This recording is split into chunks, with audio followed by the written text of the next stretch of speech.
다음 주 토요일 벙커에서 진행됩니다.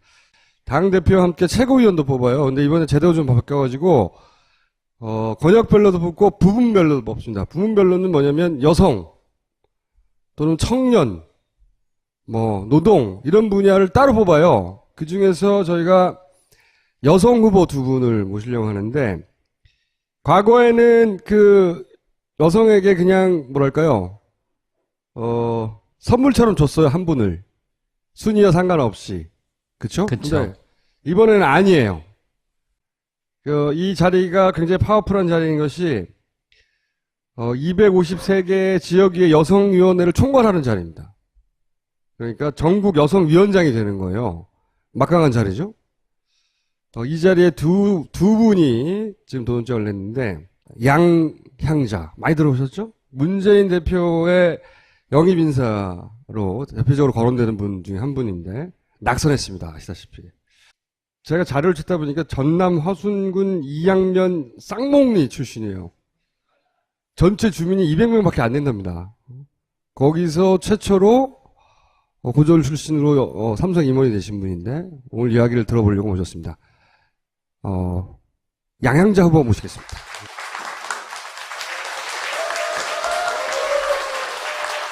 한두 가지 질문을 먼저 하자면 이번 경선과 상관없이 기본적으로 삼성에서 임원이면 월급도 많이 받지 않습니까? 연봉이 얼마 하셨어요?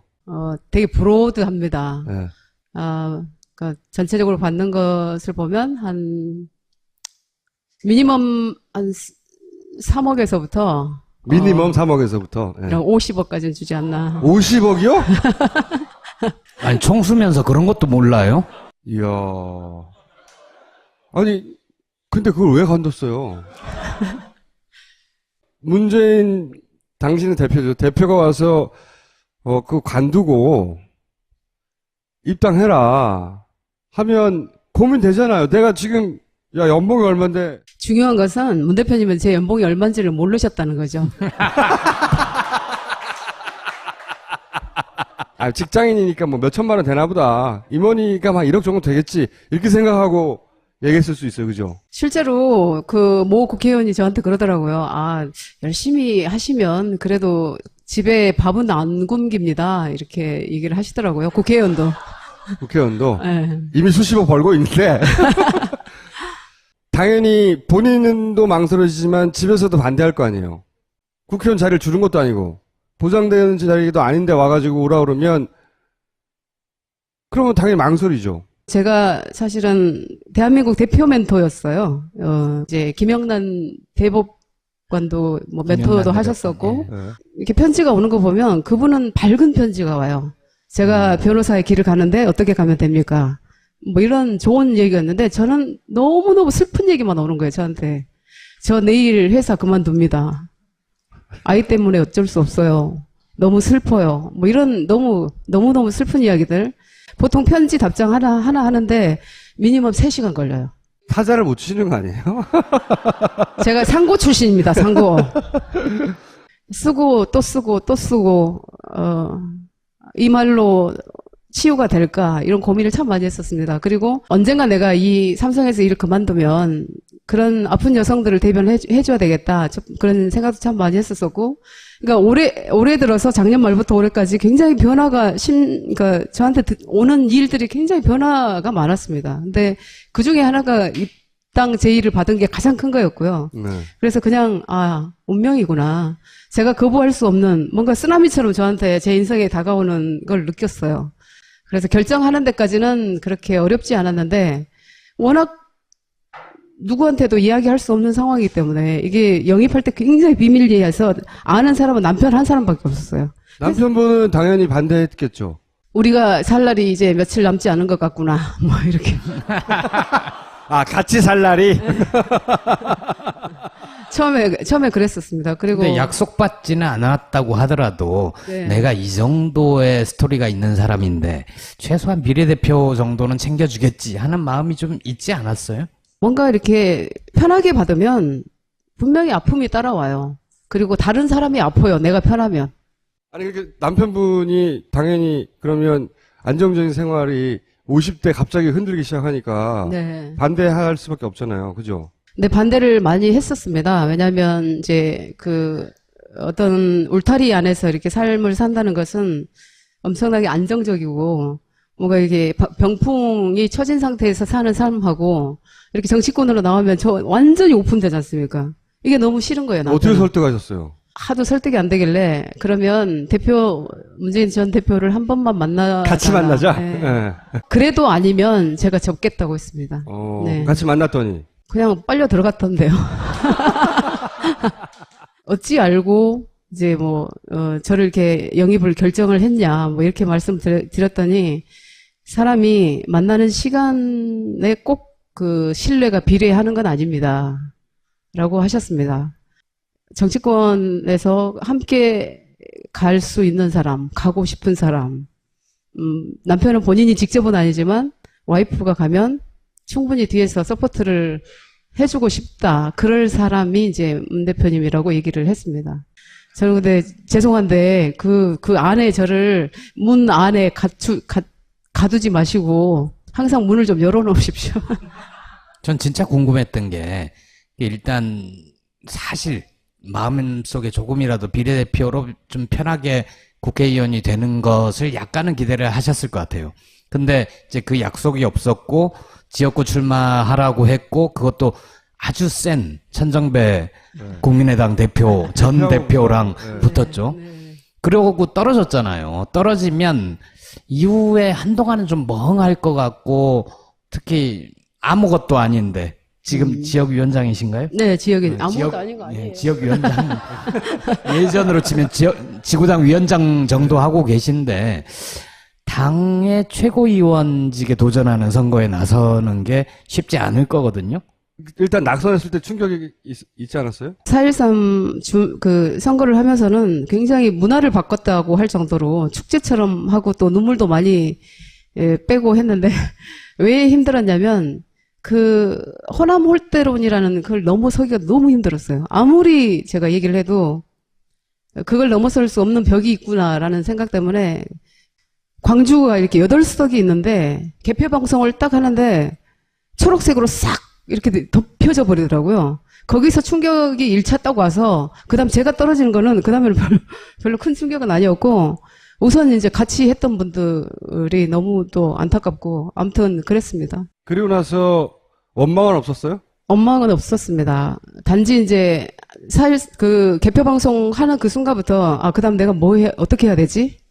이제 그다음 어떻게 해야 되지? 그 생각만 이제 계속 한 겁니다. 내가 이제 정치인으로서 약속한 게 있는데 입당하면서 여러분들하고 약속한 게 있는데 그다음 내가 뭘 해야 되지? 이런 생각은 계속 했었고 아까 말씀하셨던 호남 목세, 여성 목세 그런 지명직 최고위원도 다른 분들이 막 얘기를 하더라고요. 근데 저는 받지 않겠다고 했습니다. 그것은. 왜냐하면 아까 말씀드렸듯이 쉽게 받으면 다른 사람이 아프기도 하지만 정치인으로서 마이크가 약해요. 아무리 내가 무슨 얘기를 하려고 해도 그게 강하게 받아들여지지 않습니다. 정당의 여성 수석원 중에는 이제 최고의 자리에 경선으로 조정하시는 거잖아요. 네. 왜 여기 굳이 출마하셨어요? 저는 이제 아까 말씀드렸듯이 4.13 총선 딱 끝나고 그다음 무엇을 할 것인가를 생각을 해보니까 최고위원이라는 자리가 있었습니다. 그래서 사실은 이제 최고위원만 하면 어떤 집행력이 없기 때문에 뭔가 하기가 힘들어요. 발언만 하고. 그런데 제가 전준위에 있었지 않습니까? 저는 입당한 지 얼마 안 됐지만 굉장히 많은 일을 했어요. 처음에 더불어 콘서트 하고, 그 다음에 비대위 선대위 들어가서 누구보다도 강한 발언들을 해가면서 저 영등포 경찰서도 다녀왔거든요. 무혐의 났지만,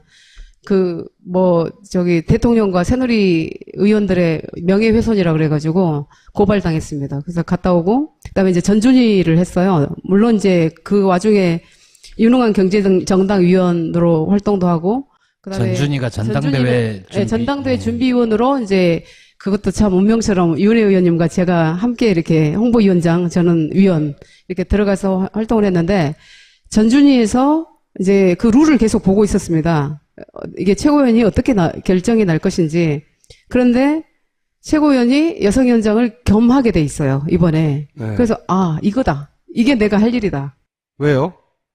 이제 삼성 이야기지만 처음에는 정말 안 되는 게 너무 많았어요. 여성이라서. 여자라서 안 되고, 상고 출신이라서 안 되고, 또 우리가 뭐, 보이지 않는 호남 출신이라서 안 되는 것들이 너무 많고, 적어도 그런 서름은 나로서 끝내야 되겠다. 그래서 정말 잘 됐다. 원내 들어가는 것보다 훨씬 더 강한 힘을 제가 가지고 할 수 있는 일이라고 생각을 했기 때문에. 원외에 있다고 왜 훨씬 더 강한 힘이 생기죠?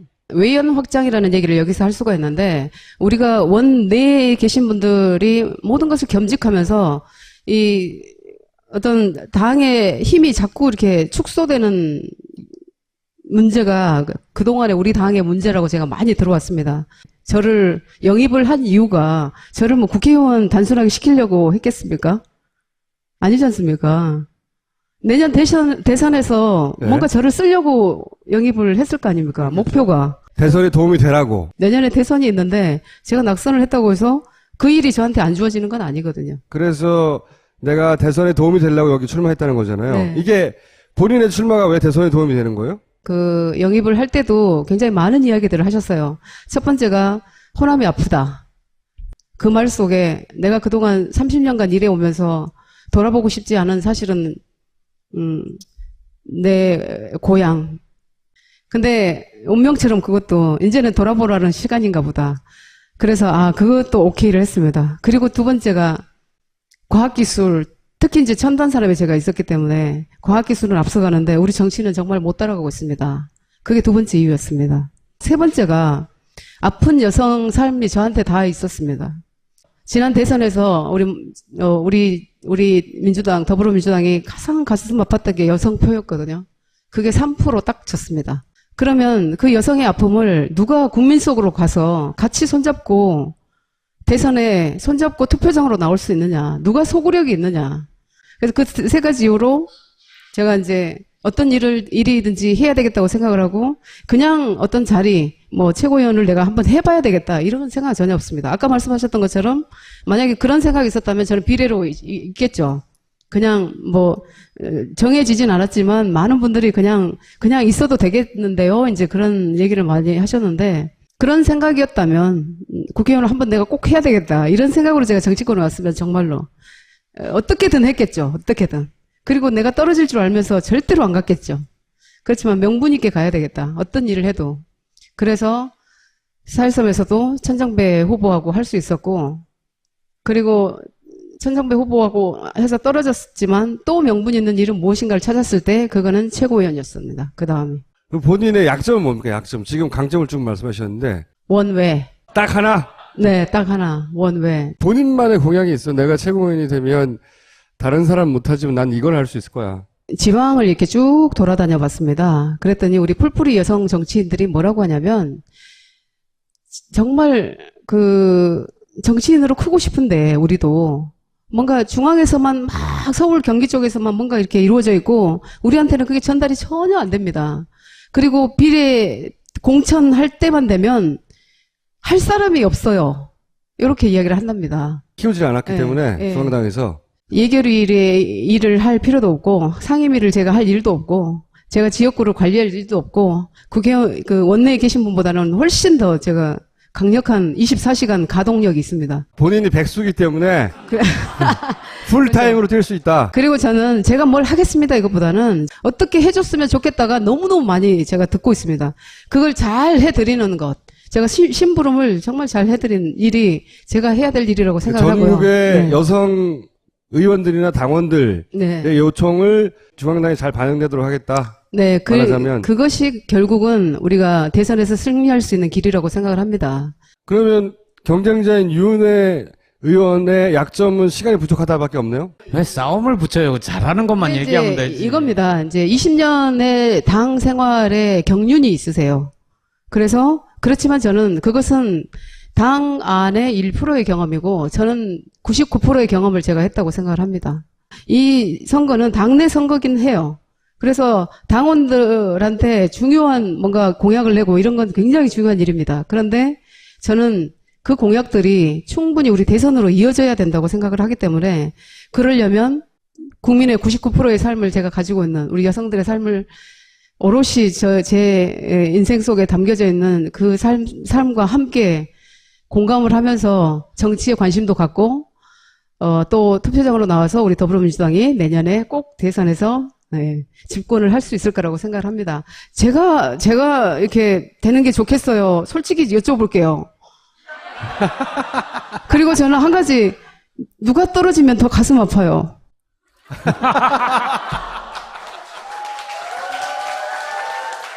사람이 환경이 바뀌면 생각도 좀 바뀐다 이런 얘기도 있잖아요. 네. 나는 이미 대한민국의 상류층으로 1%도 아니고 0.1%, 0.1%? 네. 서민들의 삶을 이해 잘 못하고 그러다 보니까 뭐 잘 모르지 않을까 이런 걱정도 있거든요. 그리고 또 더불어서 이 질문도 답해주세요. 삼성이 부탁하는데 네. 뭐 특별히 다른 사람 피해 보는 것 같지 않은데 이거 틀림없이 먹힐 거야라는 기대를 삼성도 하고 있을 것 같고 사람들도 그런 우려가 있다고 생각할 것 같은데. 제가 이제 임원으로 나오다 보니까 굉장히 상류층 삶을 살았을 거라고 생각을 하시지 않습니까? 근데 30년 중에 27년, 8년 가까이는 노동자로 살았습니다. 그걸 사람들이 망각을 하더라고요. 그리고 연구 임원이라는 거 하는 것은 그런 기술 경영을 하는 것이지 회사 경영하고는 전혀 관계없는 일이었거든요. 근데 이제 경영자로서 이렇게 나오다 보니까 제가 굉장히 상류층 생활하고 그런 생활에 젖어 있을 거라고 생각을 하는데 사실은 거의 전부가 노동자의 삶이었고 저는 그렇게 이렇게 질문하시는 게 굉장히 어색해요. 삼성이 뭘 하면 도와줄 거냐? 저는 왜 자꾸 저를 이미 정말 아프게 정리를 다 하고 나온 저한테 왜 자꾸 삼성에다가 또 넣어가지고 삼성이 어떻게 하면 어떻게 할 거냐? 반올림 어떻게 할 거냐? 이런 것들을 가둬놓고 막 저를 고문을 하세요. 저는 왜냐하면 그런 경우를 많이 봐서 그래요, 사람들이. 네, 있지 않습니까? 저는 아픔을 알기 때문에 이 길을 올 수 있었었고 제가 그 상류층에서만 살았더라면 돌아볼 수 없는 그런 삶이었을 거예요. 근데 다 내려놓고 왔다라는 얘기는 그만큼 아프고 외롭고 괴롭고 슬프고 그런 결정을 하고 왔습니다. 그리고 이제는 정치인으로서 정치인이기 때문에 정치인은 어쨌든 국민의 편에 국민의 약자 편에 서야 되는 게 정치인이라고 생각을 합니다. 더 이상 이제 삼성에다가 가두지 마십시오. 저는 이제 그러면요, 그 정치인으로서의 어떤 평균적인 감각을 알아보려고 여쭤보는 질문들인데 김종인 대표에 대해서는 어떻게 생각하세요? 김종인 대표님 처음으로 우리 비대위 대표 맡으셔서 사실 광주 5.18 묘역 갔을 때 기자분이 저한테 질문을 하더라고요. 이렇게 김종인 대표가 뭐 사과를 해야 된다고 생각하십니까? 뭐 이렇게. 국보의 네, 국보에 대해서 때문에? 국보의 전력 때문에. 근데 저는 이제 광주 시민이 사과해야 된다고 하면 그건 광주 시민의 뜻에 따라줘야 된다고 생각을 합니다. 아픔이 있는 사람들한테 사과를 해야 되는 거죠. 그리고 김종인 대표님 어떻게 생각하냐고 그 질문에는 사실은 중요한 일을 하고 계시고 대선까지 역할을 해주셔야 된다고 생각을 합니다. 그동안은 잘했나요? 어찌됐든, 그분이 계셨을 때 4.13 총선이, 그래도 야당이, 우리 더불어민주당이 한 석이라도 더 많이 가져왔기 때문에 그 공에 100%는 아니지만 큰 일을 하셨다고 생각을 하고요. 물론, 아닌 부분도 이렇게 납득하지 못한 부분도 참 많이 있었습니다만. 특히 납득할 수 있는 부분이 뭐가 있나요? 네, 광주 공천에 대한 이야기를 참 많이 했습니다. 8개 석을, 우리 이제 김종인 대표께서 8개 석을 석권하겠다. 이렇게 표명을 하셨어요. 그러면 제가 이제 늘 질문을 했습니다. 8개가 각자가 아니에요. 광주는 절대로 따로 안 움직입니다. 8개가 항상 같이 움직여요. 4대 4도로 이렇게 나눠지거나 우리 광주 시민은 절대 그렇지 않아요. 그래서 제가 여러 번 물어봤습니다. 8석을 다 어떻게 짜실 거냐. 날짜는 점점 가고 4.13은 다가오고 제가 광주를 안 가면 우리 당이 호남을 포기했다라는 메시지를 주는 겁니다. 그래서 제가 먼저 가야 되는 분위기가 됐어요. 그리고 가야 되겠다. 그리고 나서 후발대가 오겠지라고 생각을 했습니다. 우리 당의 명예를 위해서라도 당 대표께서 총력의 힘을 주셔야 된다고 봐요. 주셔야 됐었다고 봐요. 광주에. 근데 저는 많이 외로웠습니다. 그러면 예를 들어서 최근에 사드에 대해서 김종인 대표가 이렇게 저렇게 발언하는 것에 대해서 어떻게 생각하세요? 저는 분명한 태도가 있어야 된다고 보고요. 그렇게 전략적 모호성은 안 된다? 전략적 모호성이 우리 국민을 더 혼란스럽게 하고 김영란법도 마찬가지입니다. 모호성을 가지고 있지 않습니까? 10만 원을 올릴 건지 내릴 건지 얼마로 할 건지 말 건지 이런 거 가지고 계속적으로 이렇게 뭔가 뭐 하고 있는 그런 모호성들이 굉장히 정치권에서 그런 것들이 국민을 혼란스럽게 하고 거기에 대처를 못하게 하고 자꾸 늦게 만들고. 근데 이제 사드도 마찬가지로 분명히 잘못됐죠. 국민적인 어떤 합의를 이끌어내지 못한 결정은 이 민주주의에서 분명히 잘못됐다고 생각을 합니다. 그러면 지금이라도 그걸 바로 잡아야 된다고 생각을 하고 거기에서 김종인 대표의 발언은 적절하다고는 생각 안 합니다. 그럼 추미애, 김상곤, 이정글 중에 누가 좋아요? 언젠가는 제가 얼마 안 남았습니다. 연대를 해야 될 것 같아요. 사실은 저 혼자 최고위원 선거를 한다는 것은 굉장히 어려운 일입니다. 아, 그러면 네. 당대표 후보 누군가하고 연대를 할 생각이세요? 보다 더 집권에 가깝다고 생각한 분께 힘을 실어드리고 그리고 그분이 당대표로서 내년에 정말 집권하는데 한치의 추호도 이렇게 의심할 여지가 없다. 추호 선생하고 가까우세요? 저희가 호를 추호로 붙여주도록 추호도 했거든요. 의심할 여지가 없다 했을 때 저도 과감하게 연대하면서 집권으로 향할 셋 중에 겁니다. 한 분과 연대할 것이다. 언제 연대하나요? 아마 저랑 같이 하고 싶어 하시지 않을까요? 혼자 생각이구나, 아직은. 그 세 분들도 네. 굳이 특정하게 누구와 반드시 손을 잡아야 돼, 나한테 유리하다라는 계산이 안 나오면 안 할 수도 있잖아요. 전략적 모호성을 유지할 수 있죠. 그분들이 손을 안 잡을 수도 있다는 거죠. 문제는. 그러면 이제 살짝 가서 제가 잡아야죠. 반기문의 경쟁력을 어떻게 평가하세요? 아주 짧게 답하시면 됩니다. 지금 처음 나왔을 때는 아마 이제 우리 대권 후보가 정확하게 이렇게 정해지지 않은 상태에서는 이게 반짝 뭔가 신선함을 줄 수는 있지만 그분의 지금까지의 어떤 행보라든지 위협적이지 않다, 한마디로. 그러니까 점점 이렇게 오픈이 되실 겁니다. 그러면 힘들어지시지 않을까 점점. 그래도 이제 그걸 극복하신다면 또 다른 얘기일 수는 있고요. 그 이전에 정치권에 입문하는 저희는 정치에 대해서 관심이 없었기 때문에 오랫동안 합숙된 정치에 대한 히스토리가 있지는 않으신 거네요. 그죠? 인물에 대한 정보나 저 사람 인물의 어떤 정보는 정치권에 들어오면서 공부를 많이 했죠. 저 사람이 어떤 사람이다라는. 공부만으로는 안 되는 게 안철수 대표를 봐도 공부만으로는 안 돼요. 이게. 안철수 대표는 학교 다니면서 공부를 잘했는지는 제가 잘 모르겠습니다. 지금 하시는 거 보면. 그래서. 죄송합니다. 그러면 이 3당으로 대선이 3자 구도로 치러질 가능성에 대해서는 어떻게 생각하세요? 있다 없다? 3당으로 치러질 가능성이 있고요. 있다고 생각하신다? 네, 왜냐면 절대로 안철수 대표가 포기하지 않을 거거든요. 제가 포기하지 생각에는. 않을 것이다. 네. 그러면 3당으로 치러줄 수밖에 없는데, 제가 이제 호남의 정서를 가장 잘 안다고 생각을 합니다. 근데 그걸 용서하지 않을 겁니다. 용서하지 않을 거라고 하시는데 총선에서는 3당을 만들어 줬잖아요. 더불어민주당을 호남에서는 60년간 여당이었어요. 그것을 심판하기 위한 정말 도구로 사용을 했다라는 생각이 들고 항상 제가 그 4.13 기간 동안에 그 선거 기간 동안 들었던 이유가 어차피 합쳐질 당인데 누구 당이 미워서 내가 저 당을 찍는 것이요 라고 얘기를 계속 들었습니다. 어차피 합쳐질 당인데. 어차피 합쳐질 당인데 이번만은 용서할 수가 없어. 양양자는 아프지만 내가 저 당을 찍을 수밖에 없어라고 계속 저한테 말씀을 하셨었거든요. 누구 당이 그런 당이요. 너를 왜 일로 보내. 뭐. 지금 많이 바뀌셨어요? 많이 바뀌었습니다. 일단은 우리가 무슨 짓을 한 거요? 라는 이야기를 참 많이 듣고요. 무슨이 아니라 뭔. 우리 뭔 짓을 우리가 뭔. 한 거요? 뭐 이렇게 하시는데 사실은 이제 대선에 굉장히 관심을 갖고 계십니다. 그래서 과연 더불어민주당이 국민의당이 없이도 정권을 잡을 수 있었으면 좋겠다가 첫 번째고, 근데 이제 우리 호남 정서로 그냥 얘기하겠습니다. 저것들이 뭔 짓을 할지 몰라. 저것들이 뭔 짓을 할지 몰라. 저것들이 빨리 이쪽으로 붙어서 정권 교체를 해야지. 저 하는 짓 보니까 또 새누리하고 이상한 짓 할지도 모른다. 이런 얘기를 많이 하시더라고요. 이 후보들이, 당대표 후보들이나 최고위원 후보들이 왜 저희가 부르면 즉각 오냐면, 이번에는 권리당원의 투표가 있거든요. 그렇기 때문에 권리당원들의 투표는 직접 만나서 설득할 수가 없어요. 온라인에 존재해가지고.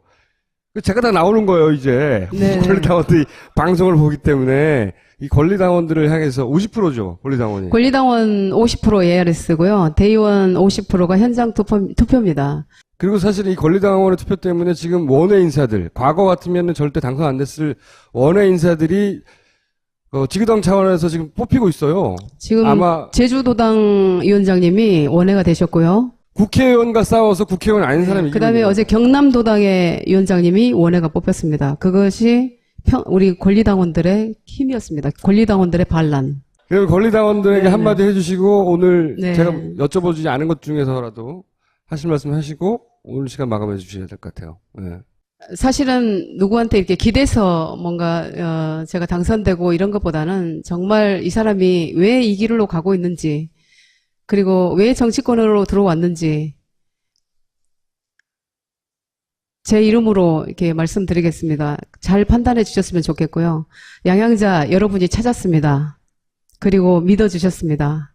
이번에 사용하시면 웃으시게 됩니다. 그래서 향자, 아름다운 사람, 향기로운 사람, 찾자, 믿자, 쓰자, 웃자로 제가 저를 표현을 할 거고요.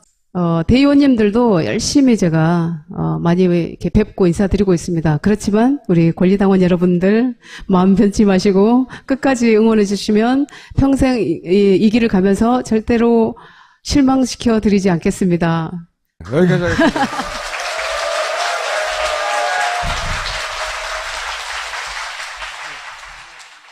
당신에게 파인프라는 어떤 치약인가요? 단순히 비싼 치약인가요? 구강 관리의 혁신, 잇몸 질환과 구취에서 자유로운 프리미엄 기능성 치약 파인프라로 당신의 치아와 잇몸에 하루 3번 건강을 선물하세요. 딴지마켓에 오시면 파인프라 치약과 파나세아 샴푸, 비누까지 만나실 수 있습니다.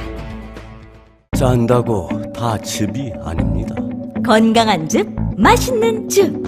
핵꿀즙, 즙파라, 즙통령, 맛의 오르가지. 건강과 다이어트를 동시에 잡는 코코스 클렌즈 주스. 딴지마켓에서 만나보세요.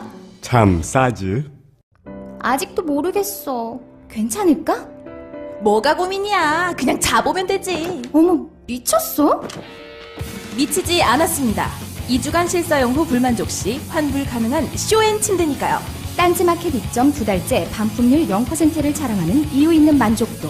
이젠 고민하지 마세요. 누워본 몸에게 물어보세요. 문재인 당신은 대표죠. 대표가 와서 그 관두고 입당해라 하면 고민되잖아요. 내가 지금 야 연봉이 얼만데. 중요한 것은 문 대표님은 제 연봉이 얼마인지를 모르셨다는 거죠. 직장인이니까 뭐 몇천만 원 되나 보다. 임원이니까 막 1억 정도 되겠지. 이렇게 생각하고 얘기했을 수 있어요. 그죠? 실제로 그 모 국회의원이 저한테 그러더라고요. 열심히 하시면 그래도 집에 밥은 안 굶깁니다. 이렇게 얘기를 하시더라고요. 국회의원도. 국회의원도 네. 이미 수십억 벌고 있는데 당연히 본인도 망설여지지만 집에서도 반대할 거 아니에요.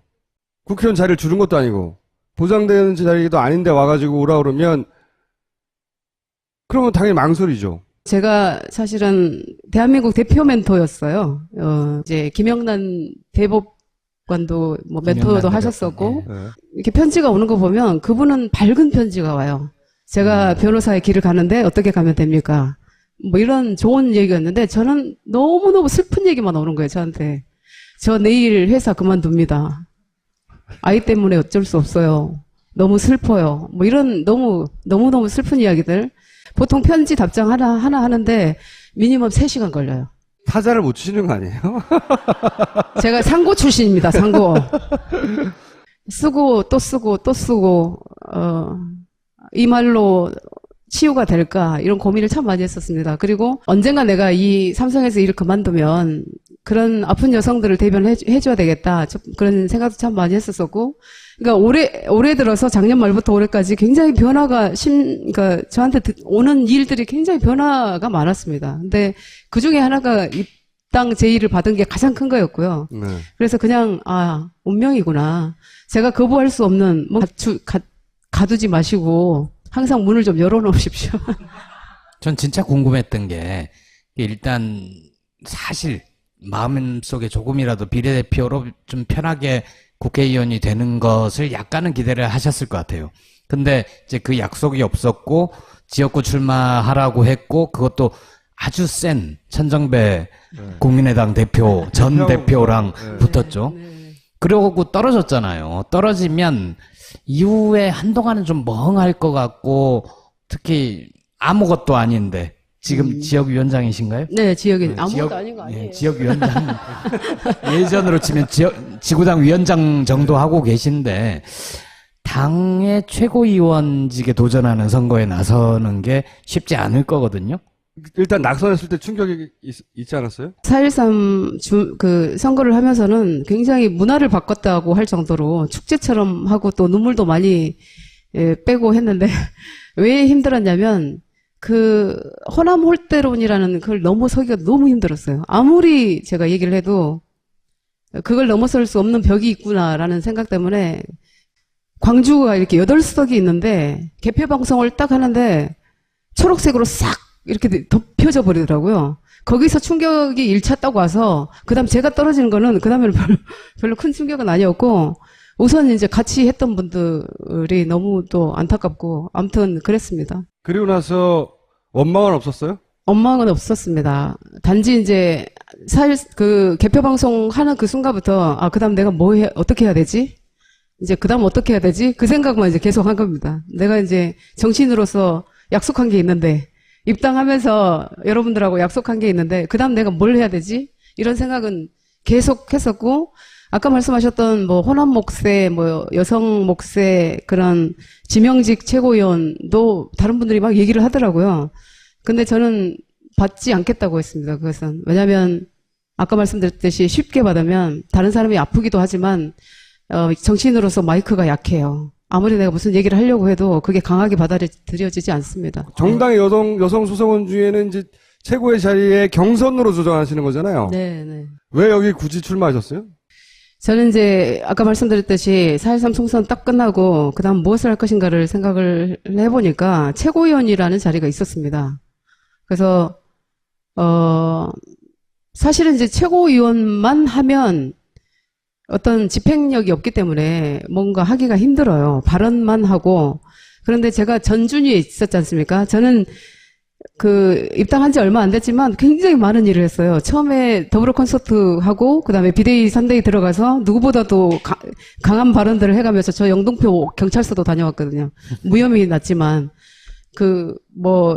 대통령과 새누리 의원들의 명예훼손이라 그래가지고 고발당했습니다. 그래서 갔다 오고, 그 다음에 이제 전준위를 했어요. 물론 이제 그 와중에 유능한 경제정당 위원으로 활동도 하고, 그다음에 전준희가 전당대회 전당대회 준비위원으로 이제 그것도 참 운명처럼 윤혜 의원님과 제가 함께 이렇게 홍보위원장, 저는 위원 이렇게 들어가서 활동을 했는데 전준위에서 이제 그 룰을 계속 보고 있었습니다. 이게 최고위원이 어떻게 결정이 날 것인지. 그런데 최고위원이 여성위원장을 겸하게 돼 있어요, 이번에. 네. 그래서 이거다. 이게 내가 할 일이다. 왜요? 이제 뭐 삼성 이야기지만 처음에는 정말 안 되는 게 너무 많았어요. 여성이라서. 여자라서 안 되고, 상고 출신이라서 안 되고, 또 우리가 뭐, 보이지 않는 호남 출신이라서 안 되는 것들이 너무 많고, 적어도 그런 서름은 나로서 끝내야 되겠다. 그래서 정말 잘 됐다. 원내들과 쓰나미처럼 저한테 제 인생에 다가오는 걸 느꼈어요. 그래서 결정하는 데까지는 그렇게 어렵지 않았는데, 워낙 누구한테도 이야기할 수 없는 상황이기 때문에 이게 영입할 때 굉장히 비밀리에서 아는 사람은 남편 한 사람밖에 없었어요. 남편분은 당연히 반대했겠죠. 우리가 살 날이 이제 며칠 남지 않은 것 같구나. 뭐 이렇게. 같이 살 날이? 처음에 그랬었습니다. 그리고. 근데 약속받지는 않았다고 하더라도 네. 내가 이 정도의 스토리가 있는 사람인데 최소한 비례대표 정도는 챙겨주겠지 하는 마음이 좀 있지 않았어요? 뭔가 이렇게 편하게 받으면 분명히 아픔이 따라와요. 그리고 다른 사람이 아파요. 내가 편하면. 아니, 그렇게 남편분이 당연히 그러면 안정적인 생활이 50대 갑자기 흔들기 시작하니까 네. 반대할 수밖에 없잖아요. 그죠? 근데 반대를 많이 했었습니다. 왜냐하면 이제 그 어떤 울타리 안에서 이렇게 삶을 산다는 것은 엄청나게 안정적이고 뭔가 이게 병풍이 처진 상태에서 사는 삶하고 이렇게 정치권으로 나오면 저 완전히 오픈되지 않습니까? 이게 너무 싫은 거예요. 어떻게 남편은. 설득하셨어요? 하도 설득이 안 되길래 그러면 문재인 전 대표를 한 번만 만나 같이 만나자. 네. 예.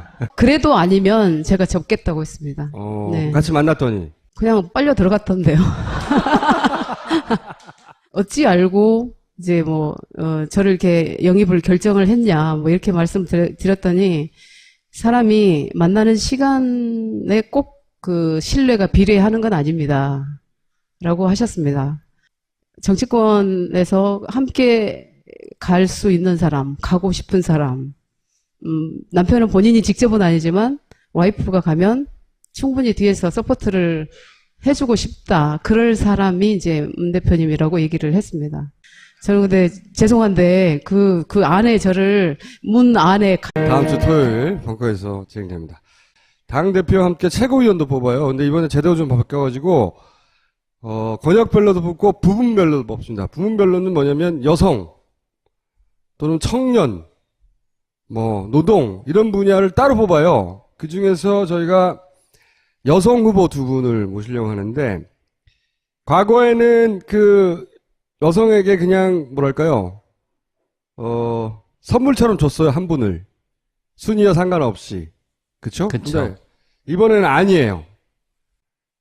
이 자리가 굉장히 파워풀한 자리인 것이 253개 지역의 여성위원회를 총괄하는 자리입니다. 그러니까 전국 여성위원장이 되는 거예요. 막강한 자리죠. 이 자리에 두 분이 지금 도전장을 냈는데 양향자 많이 들어보셨죠? 문재인 대표의 영입 인사로 대표적으로 거론되는 분 중에 한 분인데 낙선했습니다. 아시다시피. 제가 자료를 찾다 보니까 전남 화순군 이양면 쌍목리 출신이에요. 전체 주민이 200명밖에 안 된답니다. 거기서 최초로 고졸 출신으로 삼성 임원이 되신 분인데 오늘 이야기를 들어보려고 모셨습니다. 양향자 후보 모시겠습니다.